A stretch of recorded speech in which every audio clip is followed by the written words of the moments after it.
200 টাকায় বইয়ের পাশে শুবি, এত বড় আস্পর্ধা। শোন, নবীজি সাল্লাল্লাহু আলাইহি সাল্লাম, নবীজি বসে আছেন হুজরাখানায়, হযরতে উসমানে গনি রাদিয়াল্লাহু তাআলা আনহু এলেন, ইয়া রাসূলুল্লাহ, আমি আপনার মেয়েকে বিবাহ করতে চাই, নিকাহ করতে চাই। নবীজি উত্তর দিলেন, এমন উত্তর দিলেন পৃথিবীর মানুষ কেউ এই উত্তর দিতে পারবে না। জোরে বলুন সুবহানাল্লাহ।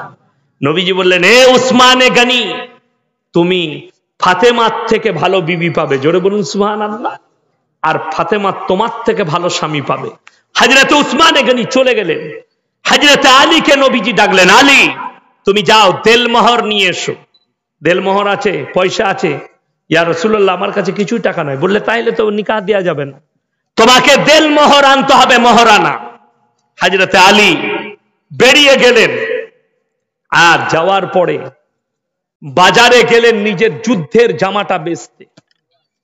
রাস্তায়, বাজারে, মার্কেটে হযরতে উসমানে গনি রাদিয়াল্লাহু তাআলা আনহু দেখতে পেলেন যে আলী নিজের জামাটা বেচতে এসছে। নিশ্চয় এর কাছে পয়সা নেই দেলমোহরের জন্য। নবীজি হযরতে উসমানে গনি বলে, ও ভাই আলী, দাঁড়াও, এদিকে এসো। কি হয়েছে? তুমি জামাটা বেচবে? জি। আমাকে দাও। কত দাম? এত দিরহাম। নিয়ে নিলেন, কিনে নিলেন জামাটা। কেনার পরে কিছু দূর গেছে, ও ভাই আলী, এদিকে এসো। এলেন, কি ব্যাপার? তুমি তোমার জামা বিক্রি করেছো? জি। পয়সা পেয়েছো? জি। তোমাকে আমি এই যুদ্ধের জামাটা উপহার দিচ্ছি, হাদিয়া করছি। জোরে বলুন সুবহানাল্লাহ। হযরত আলী বললেন, হে ভাই, তুমি এরকম করলে? বললে, হে আলী, আল্লাহর কসম করে বলছি, আমি একজন ভাগ্যবান। আমার এই টাকাটা আল্লাহর নবী সাল্লাল্লাহু আলাইহি সাল্লামের মেয়ের বিয়েতে দেলমোহর হিসাবে কাজে লাগবে। জোরে বলুন সুবহানাল্লাহ। আমি তো ভাগ্যবান। শুকর আদায় করলে আমার ভাই। আর আমাদের দেশের লোক কেন? এটার জন্য কিন্তু পাপী হচ্ছে ছেলের বাপ। কে? ছেলের বাপ। মেয়ের বাপরা কেন করছে? মালদায় শুনেছি বিয়ে হলেই মোটরসাইকেল লাগে মালদা, মুর্শিদাবাদ, দিনাজপুরে। অ্যাপাচি গাড়িটার নামই তো জামাই গাড়ি রেখেছে। ঠিক বলছি না ভুল বলছি? অ্যাপাচি গাড়ির নাম হচ্ছে জামাই গাড়ি। বিয়ে হলেই অ্যাপাচি লাগবে। যত খালি কিক করবি কর, যতটা সেলফ দাবাবি দাবা, কবরে যা এমন সেলফ টিপবে ফেরেশতারা বুঝতে পারবে। শুনেলেন, যারা বেটার বিয়েতে যৌতুক নেয়, যারা বেটার বিয়েতে পণ নেন, আপনারা পণ বলেন না যৌতুক বলে? দুটোই বলা হয়। তো তাদেরকে বলবো, এই পাপের কাজ করবেন না। এর থেকে আমি ভালো কাজ বলে দিচ্ছি, পয়সা যাদের নেই, যারা বেটার বিয়ে দিতে পাচ্ছেন না, পয়সা নেই, বেটার গলায় গামছা দিয়ে, এখানে হাট কোথায় আছে? কথা বলে না? মধুঘাট। ওইখানে নিয়ে যাবেন, দিয়ে বলবেন, আমার পাঁঠাটাকে বিক্রি করতে এসছি, পাঁঠা বেচতে এসছি, পয়সা নাই। আর যদি বলেন যে না, পাঁঠাটাকে বেচবো না, ঘরে রেখে বিয়ে দেবো, তাহলে সামনে কালিয়া চকের কাছে টোল আছে, টোল ট্যাক্স। ওই টোলে লরিওয়ালারা পেরোয়, দাড়িগুলো চেঁচে একটা শাড়ি পরে যাবেন, দিয়ে হাততালি মারবেন, হিজড়ে সেজে, অনেকজন টাকা দিবে, ওর থেকে অনেক ভালো লাভ। রাগ হবে, গায়ে লাগবে, আপনার কথাটা বিষের মতো লাগবে, ছুঁচের মতো ভুগবে, কিন্তু আমি সত্য কথা বলে যাচ্ছি। কিন্তু ওই হারাম খাবেন না। যারা পণের পণ নেয়, সেই বিয়েতে আপনারা অ্যাটেন্ড করবেন না। ইবাদত নষ্ট হয়ে যেতে পারে, ইবাদত নষ্ট হয়ে যেতে পারে। হারাম খাওয়াচ্ছে আপনাকে, তোর ওয়াকাত নেই। কে বলল তোকে 10,000 লোককে খানা খাওয়াতে হবে? কে বলল তোমাকে 500 লোককে খানা খাওয়াতে হবে? আপনি 50টা লোককে অলিমা খাওয়ান, কোনো দোষের নাই। আমাদের দেশে জানেন এখন নতুন সিস্টেম উঠেছে, বিয়েতে পণ নিবে না। আমাকে একজন দাওয়াত দিচ্ছে, হুজুর আমার মেয়ের বিয়েতে যেতে হবে। আলহামদুলিল্লাহ, যাব। কি বললেন? আর একজন এসে বলছে, ছেলে পক্ষ বলছে, হুজুর আমার বেটার বিয়েতে বরযাত্রী দিতে হবে না, ওই পক্ষে দাওয়াত আছে। বলে না, আমাদের পক্ষে যেতে হবে। বলে যাবো, দুপক্ষই একসাথে খাবো। আমি বললাম, বাবা পণ ফোন লিচ্ছ? বলে না হুজুর, 1 টাকা পণ লিই না। বলতে পারবে না। বলে আলহামদুলিল্লাহ। আমরা বরযাত্রী কটা যাবে বা? বলে হুজুর 350। আমরা হবে, তুই বলছিস এমনি বীজ মারবো না, এরকম করে ঘুরিয়ে বীজ মারবো? মানে নাকটা এরকম করে ধরবে না, এরকম করে ঘুরিয়ে নাকটা ধরবে, মানে বীজ তোর মার বুই। আমরা 350 বরযাত্রী নিয়ে গেলে তো আর 3.5 লাখ টাকা খরচ হবে। তাহলে তুই তো এমনি বীজ মারলি, আর এ তো পণের বাবা। সে বলে হুজুর কি করব? আমার মতো মৌলবীকে যদি বিয়েতে পেতে চাও 7 জন যাবে নিকাহ পড়াতে, মেয়ে চলে আসবে, তোমার বাড়িতে অলিমা হবে, তোমার ওয়াকাত থাকলে তুমি যতজনকে পারবে খাওয়া, 1 টাকা খরচ নয়। মেয়ের বাপ 18 বছর পর্যন্ত বুকে পেলে তোমার হাতে তুলে দিচ্ছে, এত সহজ? বড় কষ্ট লাগে। যদি মনে করেন, অনেকজন ফেসবুকে লিখছে মৌলবী তুমি কি করেছো, আমি কি করেছি, আমি এই জন্য হক কথা বলতে পারছি, আমি হকের উপরে টিকে আছি বলে। এই জলসা আমার শ্বশুর বাড়ির লোকও শুনবে, আমার শ্বশুর গ্রামের লোকরাও আমার ভক্ত আছে, শুনে কি বুঝলেন, সেখানে আমি প্রায় যাই। আমি গেলে আমার বাপন ভাই বলে একজন আছে মসজিদ কমিটিতে, তাদের মসজিদ আমার শ্বশুর গ্রামে তৈরি হচ্ছে, আমি আছি সাথে থাকি, তো গেলে আমাকে স্পেশাল চা খাওয়ায়। তাদের কাছে আমার শ্বশুর গ্রামে চলে যাবেন, আমার বর্তমানে আমার বাড়ির পাশে আমার শ্বশুর গ্রাম, যদি বলে দেয় যে আমার শ্বশুর ঘরের একটা ছুঁচ আমার বাড়িতে এসছে, তার জুতোর মালা পরবো আমার শ্বশুরে, যান কি উত্তর পাবেন সেটা বুঝতে পারবেন। এটা শওকতের বেটা, আর কারো বেটা নয়। আমাকে বিয়ের পরে বলেছিল জামাইয়ের কত ছিট লাগবে জিজ্ঞেস করবে, আমি বলে এলাম তোর বাপকে বল গাঁয়ের লোকের কত ছিট লাগবে আমি বর্ধমান থেকে ধরিয়ে দেবো, টেনে নিতে বলবি। এটা আমার উত্তর ছিল। আল্লাহ আমাকে দিয়েছে পড়বো, যেদিনে থাকবে না ছিঁড়াটা পড়বো। ঈদের নামাজ পড়তে গেছে নমজায়, আন্ডার প্যান্টটাও শ্বশুর গুঁদাচ্ছে, ওটাও শ্বশুর দিয়েছে। এখন আবার অনেকজন আছে 3 দিন আগে থেকে, সেই 26শে রমজান থেকে পা ঠুকে, ওই এখনো পর্যন্ত ঈদ এলো না, জমা এলো না। না মরদ, শ্বশুরের পয়সা, শ্বশুরের জামাই ঈদ করবি টাকায়? লজ্জা নেই, শরম নেই? বড় কষ্ট লাগে, দুঃখ লাগে। না, আপনার ওয়াকাত নেই, শুনেলেন আল্লাহ যেটুকু দিয়েছে হালাল লুজি খান। আমি বাপ দিকে বলে যাচ্ছি, যারা বাপ আছেন, যা ছেলে বলবে আমি আমার বিয়েতে যৌতুক লুবো, তুমি বাপ বলো তুমি নাও, এই পাপের জন্য আমি দায়ী হব না। তুমি আল্লাহর কাছে ক্লিয়ার হয়ে যাবে, জোরে বলুন সুবহানাল্লাহ। তুমি আল্লাহর কাছে ক্লিয়ার হবে, তুমি বলো আমি আমার বাপ আমি নেব না, আমি কখনো পাপ করতে পারবো না। কেন করবেন না? শুনেলেন, কোরআন শোনাবো, ওই মারা শুনেন, ওই বাপরা শুনেন, যাদের মনে মনে হচ্ছে আমার ছেলের বিয়েতে যৌতুক নেবো, আজকে সবাই ইস্তেগফার করুন, আমার সঙ্গে বলুন আস্তাগফিরুল্লাহাল্লাযী লা ইলাহা ইল্লা ওয়াল হাইয়ুল কাইয়্যুম ওয়া আতুবু ইলাইহি। আমি যুবক এবং ভাইদিকে বলছি, কিয়ামতের মারহালাটা কঠিন মারহালা হবে। সেই মারহালাটা বলে দিই, আজকে আমরা ইনকাম করি, পয়সা রোজগার করি, কার জন্য? পরিবারের জন্য করি না করি না? সন্তানের জন্য, ছেলের জন্য, মেয়ের জন্য, আমার পরিবারের জন্য। এই যে বাড়ি ঘর ব্যবসা বাণিজ্য, কার জন্য? পরিবারের জন্য। আর সেই পরিবারের জন্য আপনি হারাম ইনকাম করবেন। শুনেন, যে সন্তানের জন্য হারাম খাচ্ছেন, যে সন্তানের জন্য হারাম সঞ্চয় করছেন, সেই সন্তানকে আপনার তো কাজে আসতে হবে, হবে না? হবে না? আপনার সন্তান খালি কাজে আসবে কতক্ষণ পর্যন্ত জানেন? আপনার কবরস্থান পর্যন্ত। কত দূর বললাম? কবরস্থান পর্যন্ত। আপনি মরে যাবেন, মরে যাওয়ার পরে আর বলবে না বাপ, বলবে লাশটা সরা। ঠিক বলছি না ভুল বলছি? বলবে লাশটা সরা, লাশটা তুলে নিয়ে যা। আর তোমাকে মাটি দেওয়ার পরে এসে যদি 4 ভাই থাকে, তো বলবে যে আতরটাও ভাগ কর, আতরটাও ভাগ কর, যে যুগটাই চলছে। আমি বলবো না, আমাদের দেশে বর্ধমানে 1 বোতল গোলাপ পানি বেঁচে গিয়েছিল, ছিটানোর পরে কাফনে আতর দেওয়ার পরে ওটাকেও বাটি এনে 3 ভাই ভাগ করেছে, বলে গোলাপ পানিটাও ভাগ কর। এটা বাস্তব ঘটনা বলছি আপনাকে। এত বিদ্বেষ। তাহলে তোমার সন্তান তুমি মরে যাওয়ার পরে পাই টু পাই নিজের নিজের সম্পত্তি বুঝে নিল, তোমার কোনো কাজে এলো না, তোমার সন্তান তোমার কাজে এলো না। আমার ভাই, খুব ভালো করে একটা কথা বুঝবেন। আমেরিকা থেকে একটা ফোন আসছে, সরি একটু কথা বলে নি। আসসালামু আলাইকুম।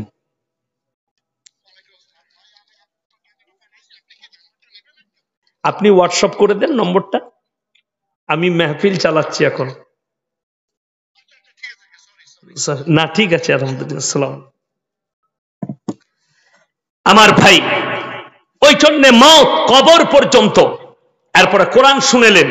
আমার ভাইয়েরা, আমার মায়েরা, বোনেরা, আমার আল্লাহ রাব্বুল আলামিন কোরআনের সূরা লুকমান শেষ রুকু আমার আল্লাহ নকল করলেন, ইয়া আইয়ুহান নাসুত্তাকু রাব্বাকুম ওয়াখশাউ ইয়াওমান লা ইয়াজজি ওয়ালিদুন আন ওয়ালাদি ওয়ালা মাউলুদুন হুয়া জাযিন আন ওয়ালিদিহি শাইয়া।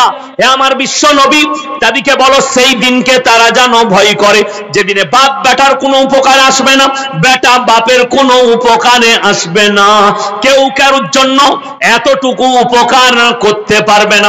আমার ভাইরা, অপর জায়গায় আমার আল্লাহ রাব্বুল আলামিন বললেন, ইয়াউমা ইয়াফিরুল মারউ মিন আখি ওয়া উম্মিহি ওয়া আবি ওয়া সাহিবাতিহি ওয়া বানি লিকুল্লি ইমরিইম মিনহুম ইয়াউমাইদিন শানুন ইউগনি। হে আমার বিশ্বনবী বলো, কিয়ামতের দিনে স্ত্রী স্বামীর কাছে ছুটে যাবে, স্বামী বলবে দুনিয়াতে আমার কোনো স্ত্রী ছিল না, স্ত্রী বলবে স্বামী ছিল না, বাপ বলবে বেটা ছিল না, বেটা বলবে বাপ ছিল না, মা বলবে বিটি ছিল না, বিটি বলবে মা ছিল না, বন্ধু বলবে বন্ধু ছিল না, কেউ কারোর জন্য সেদিনে এতটুকু বোঝা বহন করবে না।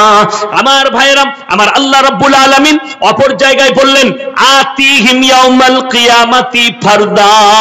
যে সমস্ত ভাইরা বাপের ওপরে, মায়ের ওপরে, মৌলবীর ওপরে, পীর ফকিরের ওপরে যারা বিশ্বাস করে রেখেছে, তারা কান খুলে শোনো, কিয়ামতের দিনে আমার আল্লাহ রাব্বুল আলামিন বললেন, আতিহিম ইয়াউমাল কিয়ামাতি ফারদা।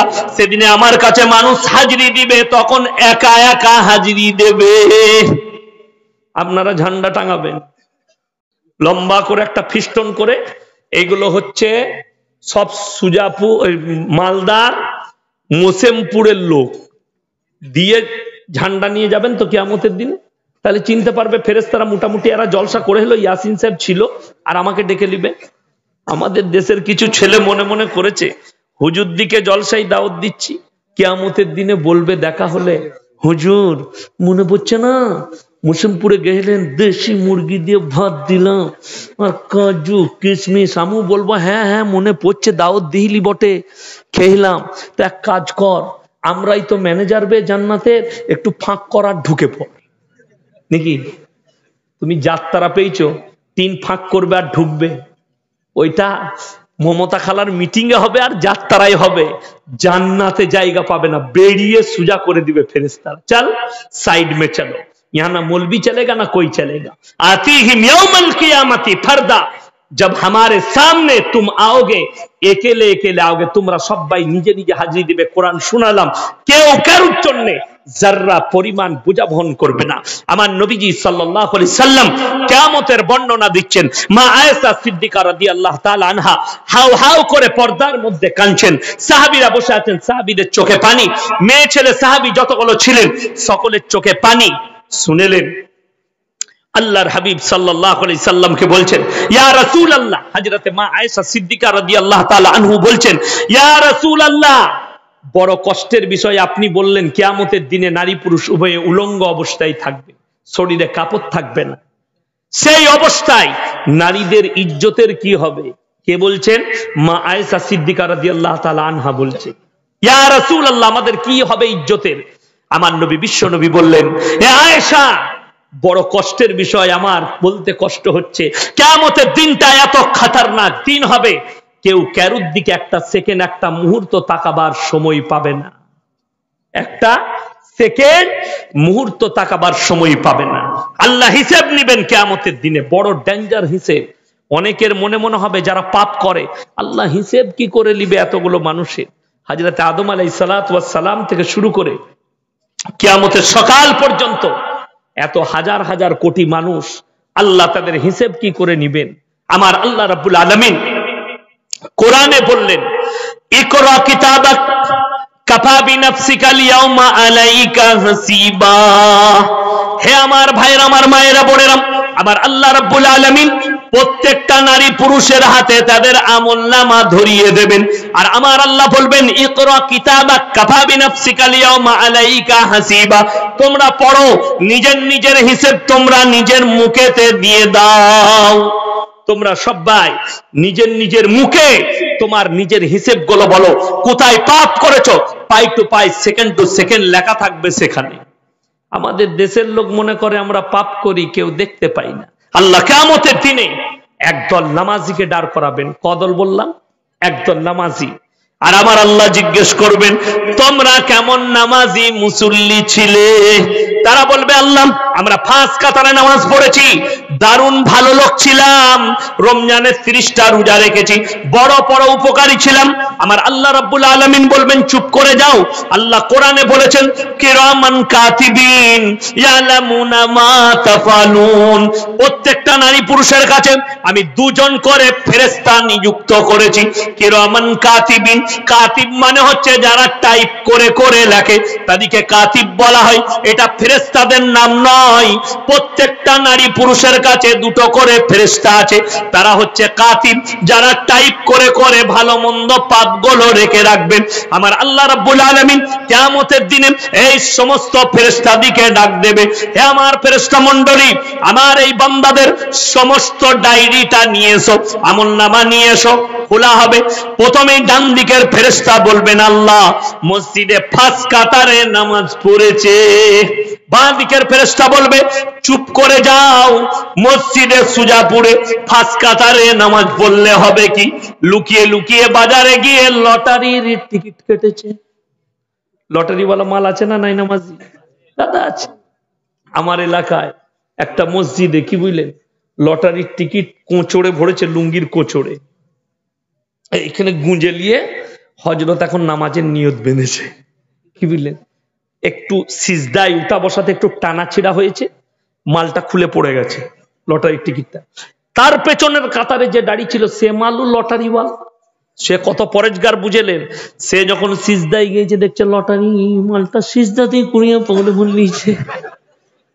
বুঝতে পারছেন কত পরেজগার?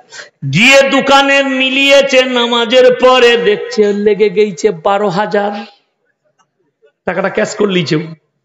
এরপর ই মাল খুঁজে বেড়াচ্ছে, লটারি গেল কোথায় আমার? সে তখন দেখে যে কোঁচড়ে ছিলাম, সে খোঁজ লিয়েছে, আসরের নামাজে আমার পেছনে কে ছিল, খবর পেয়েছে ও ছিল। তার মানে ও লটারিওয়ালা মাল ঘরে যাচ্ছে, ভাই টাকাটা কোথায় বল, তোমার পেছনে ছিল, লটারিটা পড়ে গেছে মসজিদে।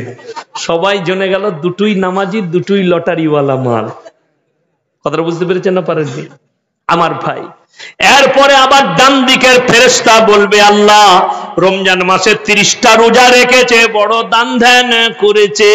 বাঁ দিকের ফেরেশতা বলবে চুপ করে যাও, দান ধ্যান করলে হবে কি? লোকের মেরে লোককে দান করেছে, লোকের মেরে লোককে দান করেছে। অনেকজন জিজ্ঞেস করে হুজুর সরকারের মাল মেরে নিয়ে লোককে দান করলে চলবে না? সরকারের মালটা সরকারের বাপের লয়, কওমের মাল, তোমার জানা নাই। মশলাটা ভালো করে পড়বে। মৌলবীদের পাশে ওই জন্য উঠা বসা করতে বলছি। তুমি নেতা হতে পারো, মন্ত্রী হতে পারো, পশ্চিম বাংলায় লয়, ভারতবর্ষের যতগুলো সম্পদ আছে এগুলো মোদিজির বাপের সম্পত্তি লয়, কওমের সম্পত্তি। সমস্ত হিন্দু মুসলিম জৈন বৌদ্ধ খ্রিস্টান ভারতের যত নাগরিক আছে সকলের সমান অধিকার আছে। যতটা মোদিজির অধিকার আছে ততটা আপনার। আমরা ভোট দিয়ে তিনাকে প্রধানমন্ত্রী করেছি, তিনাকে রিসপেক্ট করি, প্রধানমন্ত্রী, তিনি দেশ চালাচ্ছেন, বাকি এই মালগুলো তিনার নয়, আপনার হক আছে। যদি অপব্যয় করে, আমানতের খেয়ানত করে, আল্লাহ ছাড়বেন না। যেই হোক, যদি কওমের মালকে কেউ খায়, লেখে নিয়ে যা, মন্ত্রী হও, নেতা হও, যা হবে হও, যদি গরিবের হক মেরে খায়, আমার আল্লাহর কাছে রিহাই পাবেন না। তোমার পরিবারকে পাপ ভোগ করতে হবে, তা না হলে তোমাকে ভোগ করতে হবে। তোমাকে কিয়ামতের দিনে পাই টু পাই হিসেব লাগবে, যেহেতু তুমি গরিবের মালকে মেরে খেয়েছো। এরপরে বলবে ডান দিকের ফেরেশতা আল্লাহ তারা বড় পরোপকারী ছিল। বাঁ দিকের ফেরেশতা বলবে শুনে নাও, ওপরে উপকার করেছে, তলাতে গুঁজা মেরেছে। গুঁজাটা বুঝিয়ে দিই।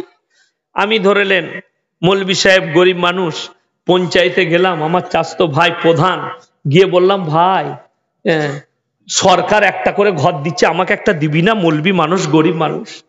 বলে হ্যাঁ, বলে আমার ইয়াসিন ভাইয়ের নামটা লেখতো। আমার নাম লিখে নিলে আমি খুশিতে ভরে গেলাম। ঘরে এসে বউকে বললাম আর চিন্তা নাই, বুঝতে পারলে ভাই লিখে দিয়েছে, আমার একটা ঘর পাচ্ছি, আমরা আর মাটির ঘরে থাকতে হবে না, মোটামুটি একটা দালান ঘর পাবো, সরকার দিবে, আমার নাম লিখে দিয়েছে।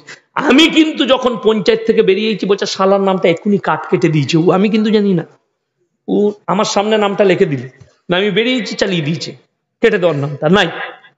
তারপরে 3 মাস পরে সবারই ঘর চলে এসছে, আমার বাড়িটা নেই। আমি গিয়ে বললাম, ভাই কি গোলমাল হলো, আমারটা এলো না কেন? কি জানি শালারা কি গোলমাল করেছে। ও আর বলছে না যে আমি শালা গোলমালটা করেছি, এর নাম হচ্ছে ওপরে বলে তোমার উপকার করলাম, পেছনে খুঁচা। ওপরে উপকার, তলাতে গুঁজা মারছে। এরপরে আল্লাহ বলবে তোমরা